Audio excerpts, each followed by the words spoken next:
Viva Voz, com Vera Magalhães. Vera Magalhães, muito boa noite, tudo bem? Oi, Débora, boa noite para você e para Carol, para os ouvintes, também para quem nos assiste. Oi, Vera, boa noite. Começamos o Viva Voz de hoje com informações de Brasília, do Igor Cardim, a resposta de ministros do STF à investida de Edson Fachin na criação de um código de conduta. Diga lá, Igor. Pois é, Débora, Vera, Carol, em meio a esse debate sobre a criação de um código de ética, de conduta no Supremo Tribunal Federal e também em toda a magistratura, o ministro Alexandre de Moraes disse que a magistratura já possui inúmeras restrições legais e negou que juízes julguem processos com vínculos pessoais. Ele declarou que não há uma carreira pública com tantas vedações quanto o magistrado e criticou o que chamou de demonização de aulas e palestras de juízes. Não há nenhuma carreira pública com tantas vedações como a magistratura. Já começam as vedações constitucionais. O magistrado não pode fazer mais nada na vida, só o magistério. Todas as carreiras podem ser sócio de comercial, inclusive atuando, podem exercer em outros horários outra atividade. O magistrado não, pode dar aula e pode dar palestras. Por falta do que criticar, daqui a pouco também a má-fé vai para quem dá aula nas universidades. Durante a sessão, o ministro Dias Toffoli disse que magistrados têm todo o direito de receber seus dividendos desde que não participem da administração das empresas familiares. Se ele tem um pai e uma mãe que é acionista, de uma empresa, dona de uma empresa, ou de fazenda, vários magistrados são fazendeiros, vários magistrados são donos de empresas e eles, não exercendo a administração, eles têm todo o direito de receber os seus dividendos. Moraes também disse que regras de impedimento de atuação fora dos tribunais já são claras, além de impedir julgamentos envolvendo familiares ou pessoas próximas. Essas declarações foram feitas durante o julgamento desta tarde, que analisava a validade de uma resolução do CNJ que estabelece limites no uso de redes sociais por magistrados. O relator das ações é o ministro Alexandre de Moraes, que defendeu que a norma não criou novas proibições, mas apenas detalhou regras já previstas na Constituição. Segundo ele, as regras surgiram para dar segurança jurídica diante do avanço das plataformas digitais e de episódios considerados inadequados em períodos eleitorais. O ministro Dias Toffoli, presidente do CNJ à época da implementação das regras, citou episódios de juízes usando camiseta de candidatos nas redes sociais e fazendo propaganda em grupos de mensagens. Débora, Vera e Carol. Obrigada, Igor. Esse julgamento de redes sociais já era tido como um teste, né? Para esse código de conduta, mas a gente já vê aí dois ministros se posicionando publicamente sobre o que acham do código de conduta. Foi aquela sessão para passar um recibo, né, Débora? Na abertura do ano judiciário, todos os ministros permaneceram em silêncio, não houve nem, por exemplo, um discurso do decano, que é uma coisa que costuma acontecer nessas ocasiões. O ministro Gilmar não se manifestou como decano, nem os outros falaram. E agora usaram essa sessão de julgamento para externar o incômodo que já era conhecido nos bastidores com a proposta. E é interessante que justamente os dois ministros que falaram foram os dois ministros cuja atuação no caso Master foi questionada recentemente. E aí não tem nada, absolutamente nada a ver com aulas e palestras. Não é disso que se está tratando. O que se está tratando é parentes de ministros que advogam nos tribunais superiores usando o fato de serem parentes de ministros como atrativo de clientes e de cobrança de honorários e de aumento da atuação dos seus escritórios nos tribunais superiores, e contra isso não tem argumento, porque os dados são muito evidentes. O filho do ministro Luiz Fux saltou de 5 para 544 processos no Supremo e no STJ depois que seu pai foi designado ministro do Supremo. Parentes de ministros do STF têm 70% dos casos em que atuam concentrados nos tribunais superiores depois da posse desses familiares. Então, é uma coisa direta, uma linha de transmissão direta entre a designação de um ministro e o aumento da influência de escritórios ligados a familiares desses ministros. Isso precisa ser debatido, porque é um senso comum em Brasília, na Faria Lima, nos ambientes de poder, que você ter como contratado o escritório de um parente de ministro aumenta o seu acesso a esses ministros. E é sobre esses acessos e a maneira como o público e o privado está misturada que recaem a maioria das críticas que esses ministros vêm sofrendo e que levaram o ministro Edson Fachin a defender publicamente a adoção de um código de conduta. Então, é a respeito disso que a gente está discutindo. E não se pode dar aula, se pode dar palestra. Aulas é uma coisa que os magistrados podem dar desde sempre, muitos deles são professores, o próprio ministro Alexandre de Moraes é professor, o ministro Gilmar Mendes tem um instituto de ensino superior e pós-graduação, que é o IDP. Palestras também é uma atividade bastante usual, mas não é essa a discussão. Eles estão ou se fingindo de desentendidos ou achando que é todo mundo inocente e ninguém entendeu do que se está tratando na discussão pública sobre isso, né? Fora viagem em jatinho, participação em evento patrocinado por empresas que têm interesses, né? Depois vão ter causas julgadas pelo Supremo Tribunal Federal. Quando o ministro fala que não tem carreira com tanta vedação como a magistratura, é porque tem que ser assim mesmo, né? É evidente Exato. que a magistratura tem que ter essas vedações. E quando a gente pega como exemplo as regras, por exemplo, para os juízes eleitorais, né? Que foram divulgadas pela presidente do TSE, a ministra Carmen Lúcia, a sugestão dela. É apenas o mínimo, né? Vedando manifestação política, vedando antecipação de manifestação sobre o assunto que vai ser tratado pelo magistrado, proibição de presentes que comprometam a imparcialidade. É o mínimo que se está esperando, né, dos magistrados. Essa é uma reclamação constante ao longo das décadas entre magistrados. Aqui não há nenhuma outra carreira com tanta vedação quanto a magistratura. Eu, como filha e neta de juiz, ouvi isso desde a minha tenra infância. É verdade, tem vedações, tem muitas responsabilidades, mas também tem algumas salvaguardas que decorrem justamente do fato de que é uma carreira com muita responsabilidade. Então, você tem vitaliciedade garantida, a questão da eu nunca soube falar isso, inamovibilidade. Então, o juiz não pode ser transferido aqui e ali de acordo com interesses políticos. Você tem uma série de prerrogativas que também são inerentes a essa função que é tão difícil, que requer tanta responsabilidade e tanta abnegação.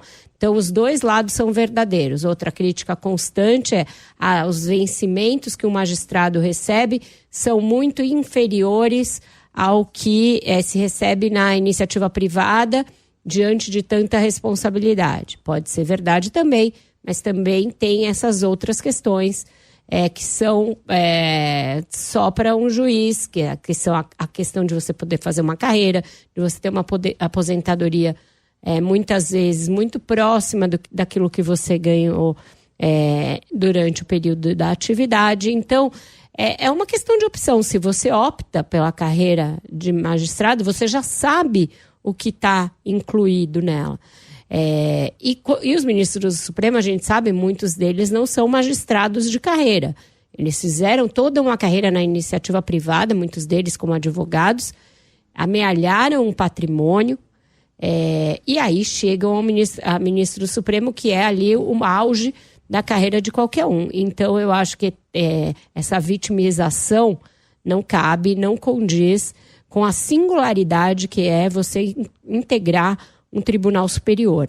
São apenas 11 no Supremo e outros poucos nos outros tribunais superiores. Tem vedações, mas tem também muitas prerrogativas e muitos privilégios. Bom, a gente segue em Brasília, agora com a Samantha Klein, porque agora de noite vai ter um jantar do presidente Lula com o presidente da Câmara, Hugo Mota, vai receber parlamentares tentando alinhar aí a agenda de discussão, a agenda parlamentar para esse ano, né, Samantha? Boa noite para você. Boa noite, Carol, Vera, Débora. De fato, é um jantar aí para fazer esse alinhamento, uma articulação. E aí temos como protagonistas não somente lideranças, mas também o presidente da casa, Hugo Mota. A agenda inicial previa aí que houvesse também a presença de Davi Alcolumbre, presidente do Senado, mas por uma incompatibilidade de datas de agenda, esse encontro vai acabar ficando para uma próxima oportunidade, porque sim, Lula tem muitos temas aí com Davi Alcolumbre. Esse encontro tende a ser uma confraternização, claro que conversas ali ao pé do ouvido, sem dúvida bastidores ali vão ser levantados, mas o objetivo é fazer um agradecimento por projetos já aprovados pelo Congresso, não somente no ano passado, mas já no primeiro dia dos trabalhos do ano legislativo, com a aprovação da MP do gás do povo. E aqui também um outro debate que pode ser azeitado nessa noite de confraternização é o que trata da discussão sobre a escala do 6x1. O governo tomou aí como um lema de campanha, quer avançar com esse tema, e é um benefício não somente ao governo Lula, mas também a integrantes da oposição, em especial no ano eleitoral. Inclusive integrantes do Palácio do Planalto e até aqui na Câmara dos Deputados estão defendendo que o governo reúna todas as propostas que estão no Congresso Nacional e mande um próprio projeto. Dentre as pessoas que defendem está o líder do PT aqui na Câmara, Pedro Kizai. O governo tem que chamar para si, pegar o boi pelo chifre, né? Pegar o boi pelo chifre e dizer, vamos fazer esse tema, vamos fazer esse debate na sociedade e, se possível, legalmente for possível, mandem urgência constitucional, em 40 dias, 45 dias, regimentalmente, a gente faz o debate. E acho que o Hugo Mota tem razão, não é um tema pacífico. Como o imposto de renda não era pacífico. Tinha deputados uma semana antes que ia votar contra. Na hora de votar, vai dizer para o trabalhador continuar de segunda a sábado? Bom, esse movimento de reaproximação entre Lula e o presidente da Câmara vem aí depois de uma série de atritos registrados no ano passado. O último deles foi justamente em relação ao PL da dosimetria. Com vocês. Samantha, aproveitando que você está por aqui, Jorge Messias voltou o beijamão no Congresso. Tem assunto que a gente até esquece que ainda está pendente, né? O Messias até hoje não foi salbatinado para ser ministro supremo. Ainda, inclusive, esse é um dos interesses aí do presidente Lula em se reaproximar também e fazer um jantar aí com o presidente Davi Alcolumbre num próximo momento. Mas Jorge Messias, advogado-geral da União, esteve pelo menos com o senador Flávio Arnes, do PSB do Paraná, portanto da base alinhada. É claro que a recepção foi a melhor possível. Messias chegou a falar rapidinho com a imprensa, eu não pedi essa sonora, acho que a gente não vai ter nesse momento, mas ele disse que as articulações estão retomadas, que a agenda ainda não está fechada e que está indo tudo muito bem. Também perguntei para ele, bom, e no Supremo, como é que está a sua articulação? Ele disse, melhor impossível, parece que já está azeitada. Então é um momento aí que o presidente Lula também se prepara para enviar a mensagem presidencial e aí sim essa sabatina ser agendada nas próximas semanas. Pelo menos essa é uma expectativa. Com vocês. Obrigada, Samantha. E aí, Vera, como é que ficam essas relações do Lula com o Congresso nesse momento, ano eleitoral, né? Essa coisa da escala 6x1 é uma pauta que realmente, como a gente ouviu agora do deputado, fica difícil o deputado de qualquer vertente política se contrapor a ela, dizer não, eu acho injusto, eu acho que as pessoas têm que continuar trabalhando num esquema 6x1. É muito difícil. Porém, a gente sabe que os interesses todos da classe empresarial ali, do comércio, da indústria, etc., são pela manutenção do regime atual. Então, fica uma situação delicada. Se entrar na pauta, a tendência é que seja aprovado. O governo demorou para abraçar essa matéria. Ela ficou correndo solta ali muito tempo, vocalizada quase que exclusivamente pela bancada do PSOL, mesmo a bancada do PT entrou timidamente nessa discussão. Quando o governo entrou sem ficar claro quem ia ser o porta-voz do assunto, se ia ser o Ministério do Trabalho por meio do ministro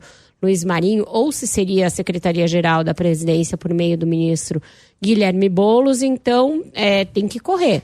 Realmente, para que isso seja votado ainda a tempo de virar uma bandeira eleitoral, o governo vai ter que se articular e correr. Esse jantar vai servir para que o Lula sinta a temperatura da Câmara quanto a avançar ou não com essa matéria.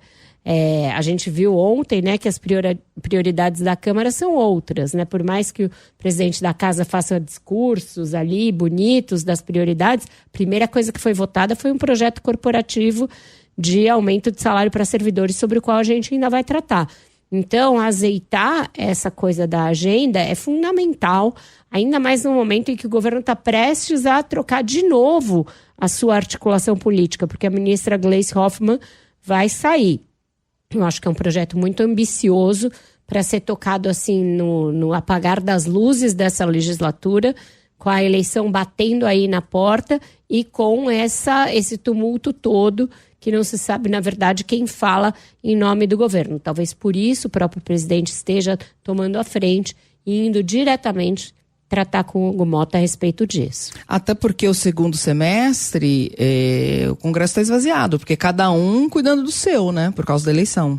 Provavelmente vai ter só aquele regime de uns plantões, né, uns esforços concentrados, como eles chamam, e vão ficar sem realização de sessões ordinárias nos meses finais ali perto da eleição, Débora. Então, agosto, setembro e outubro, que a gente vai ver provavelmente é a realização de 3, 4 esforços concentrados e o resto do tempo deputados e senadores ficando na sua base full time, percorrendo as cidades, fazendo campanha, distribuindo santinho, abraçando, pegando criança no colo, comendo pastel, aquela agenda típica de quem é candidato. Muito bem, o Wender Starles tem apuração aqui em São Paulo sobre o destino do senador Rodrigo Pacheco. Oi, Wender, boa noite. Boa noite, Débora, Vera, Carol, para quem nos acompanha também. O senador Rodrigo Pacheco vai se desfiliar do PSD para integrar o União Brasil. A mudança de partido vai ser anunciada nos próximos dias e tem o objetivo de colocá-lo como possível candidato na disputa eleitoral de 2026 ao governo de Minas Gerais. Auxiliares do ex-presidente do Senado, ouvidos aqui pela CBN, afirmam que a articulação foi encabeçada por Davi Alcolumbre, atual presidente do Congresso, junto com o presidente da sigla, Antônio Rueda. Integrantes do União Brasil confirmam que as conversas sobre a troca de legenda estão em estágio avançado. Pacheco, está descontente com o PSD após o anúncio de filiação do atual vice-governador de Minas Gerais, Matheus Simões, que é um dos pré-candidatos ao governo do estado. Nos bastidores, os dois são considerados de campos políticos totalmente opostos. E para fortalecer o convite do União Brasil, o Rueda prometeu colocar o deputado Rodrigo de Castro como líder do partido no estado. O parlamentar é descrito como um forte aliado do ex-presidente do Senado. Essa mudança de partido, Débora, vai ser comunicada ao presidente Lula em breve. Os dois vão conversar sobre as estratégias para o pleito no estado. Caso a filiação à União Brasil seja confirmada, vai simbolizar um gesto de aproximação do União Brasil a uma possível base do governo Lula em caso de reeleição, segundo a avaliação de auxiliares do partido ouvidos aqui pela CBN. Vale lembrar que em dezembro do ano passado, Lula afirmou em uma entrevista que ainda mantém a expectativa de que o senador Rodrigo Pacheco lance a candidatura ao governo de Minas Gerais. A CBN procurou o presidente do PSD, Gilberto Kassab, mas ele ainda não se manifestou. Débora. Obrigada, Wender, pelas informações. Agora, Vera, vai ser interessante essa disputa em Minas Gerais, hein? Porque que salada! Ninguém tem palanque muito claro até agora, né? Quem estava mais avançado nas negociações era justamente o vice-governador, Matheus Simões, que trocou o Partido Novo pelo PSD, daí o descontentamento do Rodrigo Pacheco, que o Ender trouxe para nós agora. Mas, mesmo isso, começou a ficar bagunçado. Por quê? O PL, que era tido como certo nessa aliança, inclusive lançando o candidato ao Senado na chapa, começa a ameaçar uma mudança de estratégia. Eu publiquei hoje no meu blog no Globo que o senador Flávio Bolsonaro, que é o pré-candidato à presidência pelo PL, está colocando como exigência para praticamente todos os estados o lançamento de candidatura própria do PL aos governos. Ele acha que isso ajuda a impulsionar sua própria candidatura, unifica o número e aumenta as chances de o PL eleger governadores e senadores também, além das suas próprias chances. Então, em Minas, que é um estado ali crucial para qualquer eleição presidencial, e tem sido assim ao longo de todas as últimas eleições presidenciais, quando você disseca o dado de Minas, você vê uma correlação muito clara e permanente com os dados do resto do país. Ele está preferindo lançar o balão de ensaio de que o candidato ao governo será o deputado Nicolas Ferreira. A gente sabe a grande penetração que ele tem nas redes sociais, junto a um público mais jovem. É alguém que movimenta muito não só esse ambiente digital, mas também a política por meio de ações como essa marcha que ele promoveu recentemente a Brasília, em defesa do ex-presidente Jair Bolsonaro, e com isso ele se credenciou ainda mais junto à família Bolsonaro, se aproximou ainda mais da família Bolsonaro, daí agora essa ideia do Flávio de lançá-lo candidato ao governo. Então as coisas estão muito candentes ali em Minas e não tem um sinal claro do que vai acontecer. A gente faz o intervalo e na volta do Viva Voz vamos falar mais sobre esse projeto que prevê super salários a servidores, com análise da Vera Magalhães e também comentários do Bruno Caraza.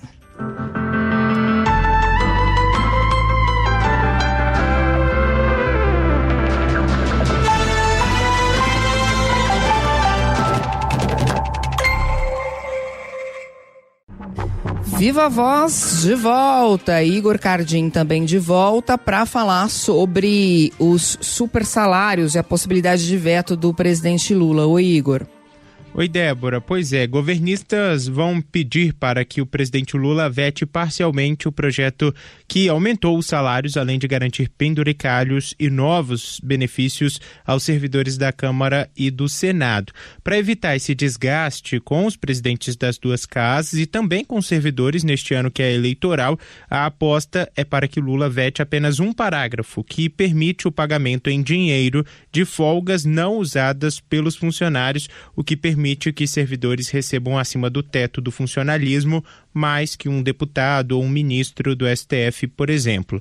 Apesar da aprovação do texto ter sido acertada num acordo entre líderes horas antes, após a repercussão negativa com o projeto, o Palácio do Planalto diz nos bastidores que não houve acordo e que sequer sabia do teor da proposta. O projeto foi aprovado em menos de 4 horas pelas duas casas, de forma simbólica, sem a digital dos parlamentares, mas como você disse, né, Débora, com a digital de Hugo Mota. Ao longo da votação, apenas a Federação PSOL Rede e o Novo orientaram contra. O presidente da casa, Mota, chegou a fazer pressão sobre os líderes, dizendo que quem fosse furar o acordo teria que se justificar na tribuna. E o presidente da casa está aqui para garantir o cumprimento do acordo.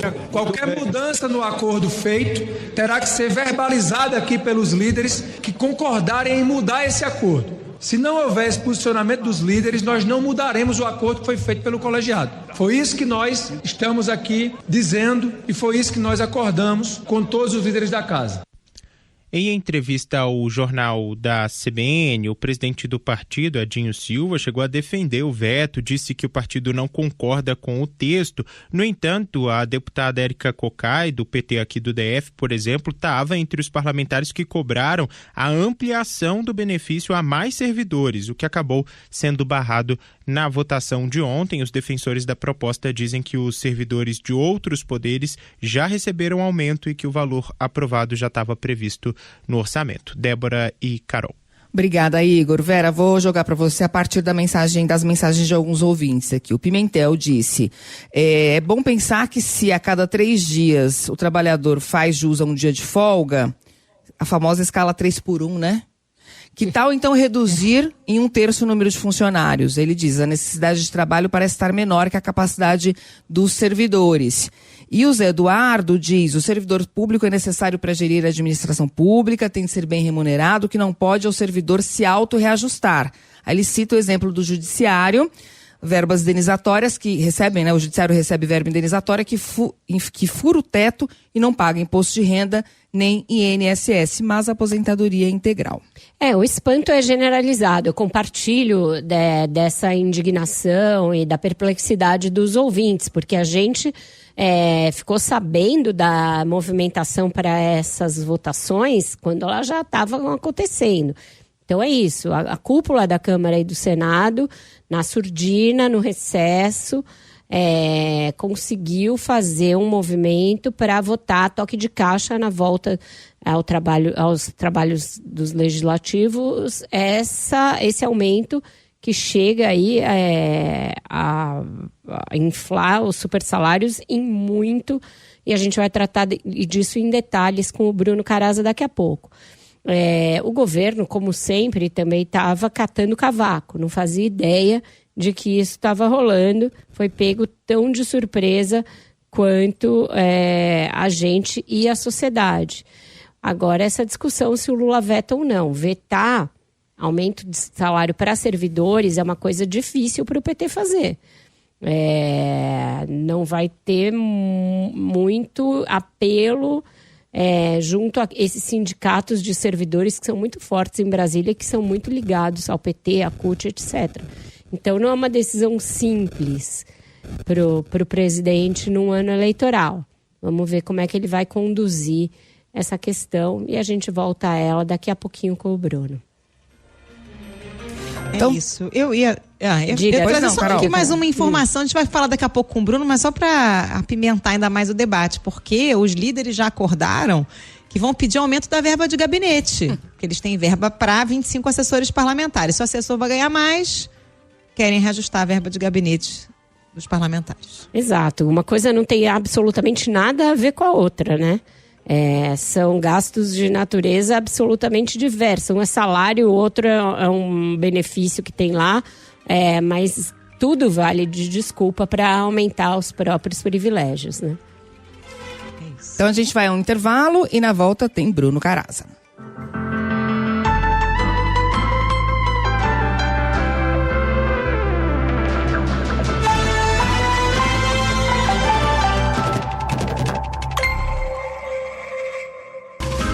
São 6h46, o Viva Voz está de volta e já está com a gente o nosso comentarista das quartas-feiras, o economista Bruno Caraza. Boa noite, Bruno.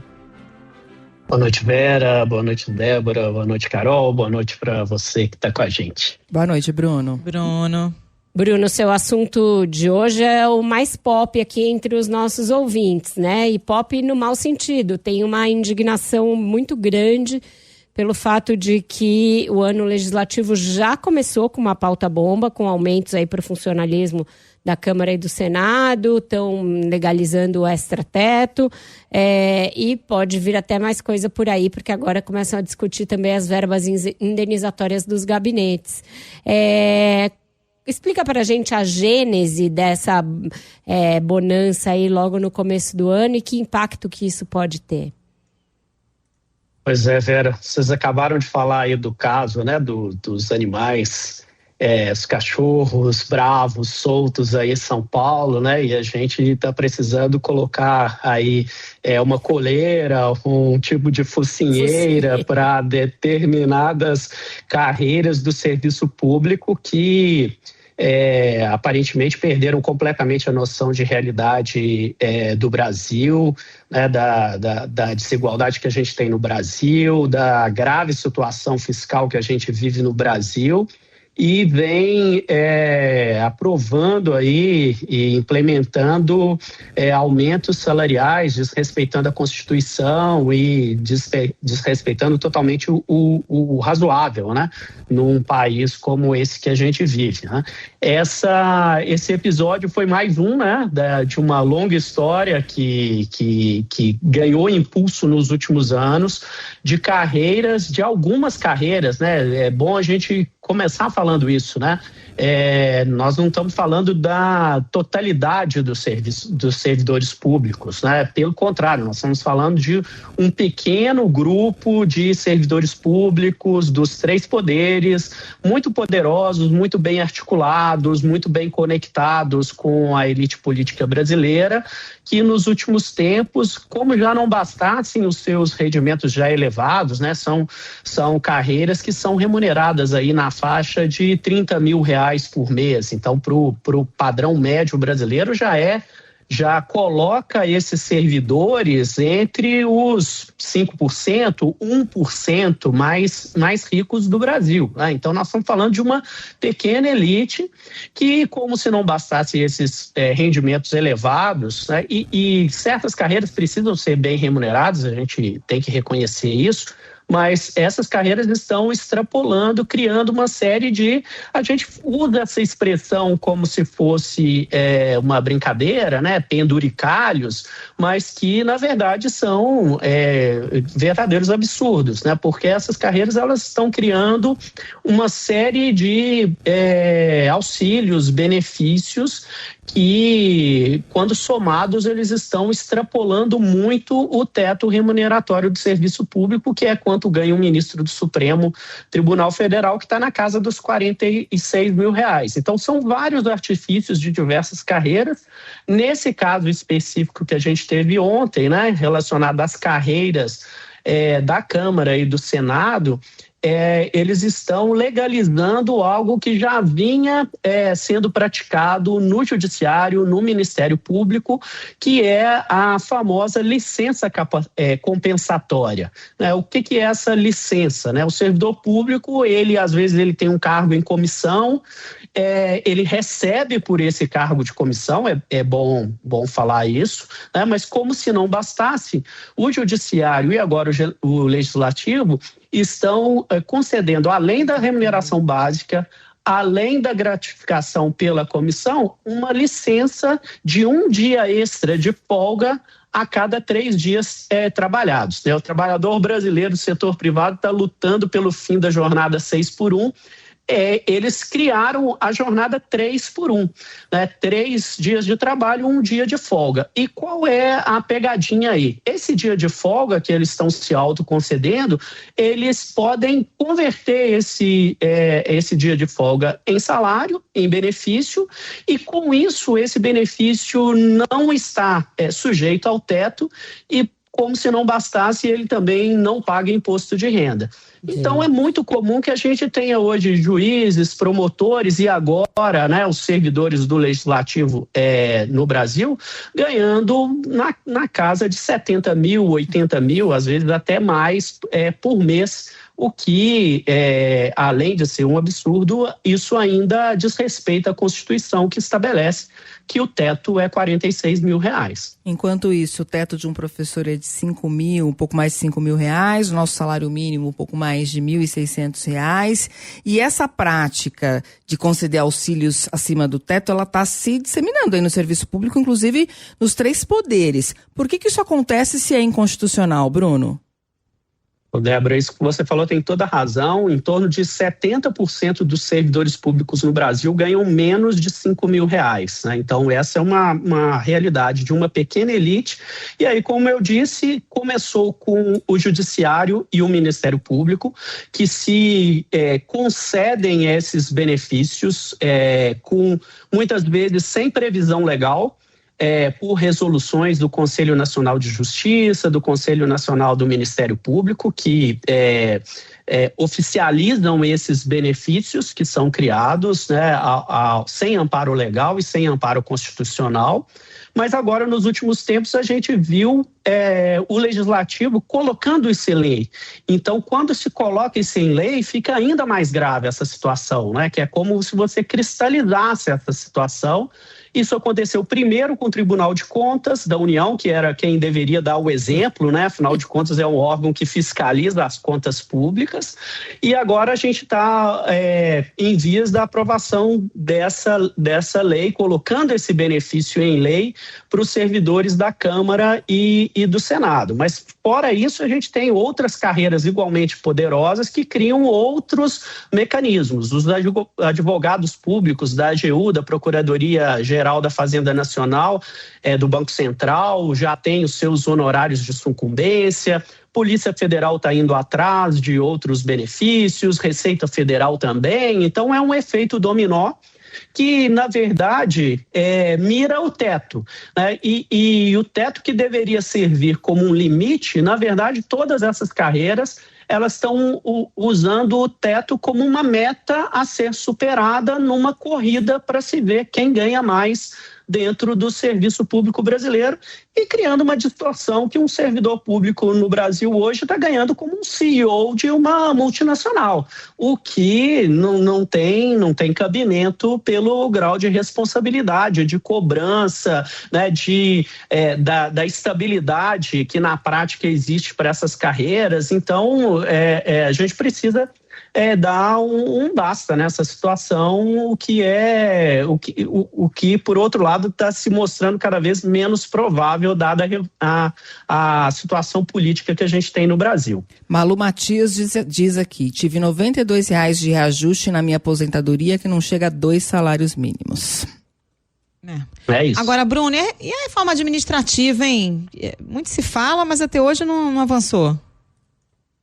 Pois é, Carol, foi apresentado um novo texto, né? O deputado Pedro Paulo fez um texto bastante corajoso nessa questão dos supersalários no serviço público. A reforma é bastante ampla, trata de muitos assuntos, mas nesse assunto específico dos supersalários ela é bastante audaciosa.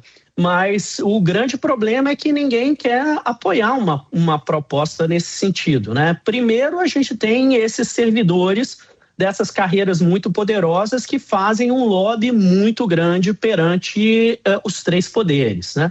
Do outro lado, a gente tem deputados e senadores que não querem briga com essas carreiras, né?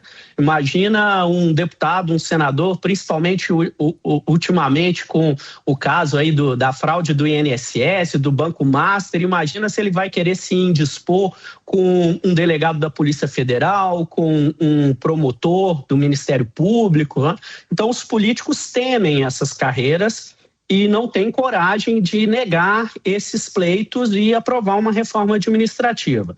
Quando a gente olha para o presidente, né, Vera acabou de mencionar, né, além de ser uma pauta que não é uma pauta tranquila para o PT, né, se indispor com carreiras do serviço público, dificilmente o Lula vai querer comprar essa briga contra o presidente da Câmara e o presidente do Senado, que aprovaram e apoiam essas medidas, né? E do outro lado, o Supremo, que esse deveria ser o órgão, né, guardião da Constituição no Brasil, né, que deveria fazer valer o teto que está previsto na Constituição, que nenhum servidor pode ganhar mais do que o ministro do Supremo, o Supremo há muito tempo lavou as mãos mãos a respeito dessa questão. Ele sofre uma pressão do corporativismo do judiciário, do Ministério Público muito grande, e não dá um basta nessa situação. Bastaria o Supremo declarar inconstitucionais isso para resolver essa situação. Então, o que sobra é a nossa indignação da sociedade em relação a todos esses absurdos. Exatamente, porque todo mundo tem telhado de vidro nessa história. Obrigada, Bruno. Até semana que vem. E obrigada por aclarar aí o quadro pra gente. Até mais, gente. Tchau, tchau. Até mais, Bruno. Tchau, tchau, Bruno. Gente, dá tempo em 2 minutinhos para trazer aqui, saiu pesquisa eleitoral, pesquisa Meio Ideia, divulgada hoje, mostrando uma redução na vantagem do presidente Lula contra o senador Flávio Bolsonaro num possível cenário de segundo turno. Lula aparece com 45,8% das intenções de voto, Flávio Bolsonaro tem 41,1%, cenário de empate técnico, considerando margem de erro de 2,5 pontos percentuais. No levantamento de janeiro, Lula tinha 46,2%, então cai para 45,8%, e o Flávio Bolsonaro tinha 36%, subindo então agora para 41,1%. Tem alguns outros cenários aqui, Lula contra Michele Bolsonaro, Lula tem 45%, Michele 40,7%, contra Tarcísio de Freitas, Lula tem 44,7%, Tarcísio 42,2%, Lula contra Zema, 45% para o Lula, 34,5% para o Zema, contra o Caiado, Lula 45%, Ronaldo Caiado 34%, contra Ratinho Júnior 45-38% e contra Eduardo Leite 45,4% a 21%.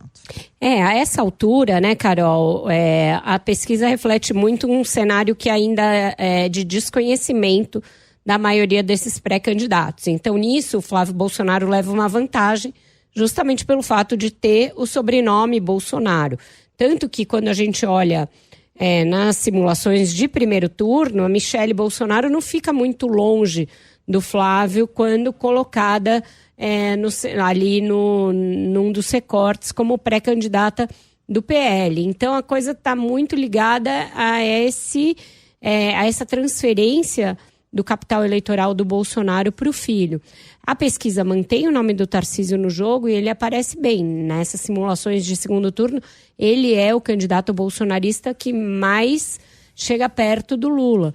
Mas a gente sabe e vem tratando disso com frequência aqui, das circunstâncias que tolhem o governador de São Paulo a lançar um voo próprio numa candidatura. É o tema da minha coluna de hoje no Globo, inclusive, perguntando se o bonde passou e ele perdeu esse bonde. É o que parece, porque ele não demonstra que vai peitar essa determinação do Bolsonaro de que o candidato seja o filho. E as pesquisas, embora deem a ele ainda esse alento e ele vai bem nas pesquisas, também mostram um Flávio Bolsonaro competitivo. Então, nem esse argumento de que ele seria o único capaz de vencer, ele tem para esgrimir, para mostrar o Bolsonaro. Então, parece que a situação está dada, embora ele vá continuar sendo testado nas pesquisas até abril, pelo menos, que é o prazo limite para a definição de quem se desincompatibiliza, quem renuncia, etc.